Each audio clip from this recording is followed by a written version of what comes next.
अच्छा शेख साहब, मैंने ना बड़े इसमें 2-4 सवालात ऐसे भी थे जो ज़रा सख्त है, लेकिन आपने उनको बहुत अच्छा काउंटर किया। मेरे लिए बड़ी हैरत अंगेज बात है। वो क्यों, अगर आप पूछे तो आपके बारे में तासुर है कि आप मिजाज के बड़े तेज हैं। आप किसी की बात पे ना फौरी रिएक्ट करते हैं, फौरी रद्द-ए-अमल देते हैं। मुझे तो ऐसी चीज़ देखने में नहीं मिली। तो वाकई मिजाज कैसे हैं? देखिए, कुछ लोगों ने एक चीज़ यहाँ पे फैलाई हमारी ज़बान से मुतालिक कि उनकी ज़बान ख़राब है या ये है।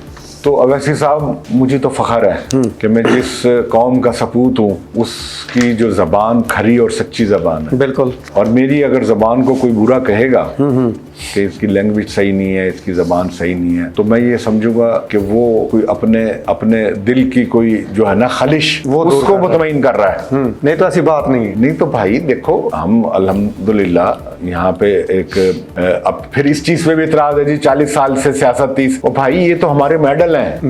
ये तो वासी साहब हमारे मेडल हैं एक जगह जो हम एक जगह खड़े हैं। हम 40 सालों से एक जगह खड़े हैं और पार्टी रिकॉग्नाइज करती है, मानती है, और ये मेडल्स हैं। किसी में इतनी जरूरत है तो ये मेडल्स लगा के आए सामने, फिर बात करें आके कि ये मेडल मेरे लगे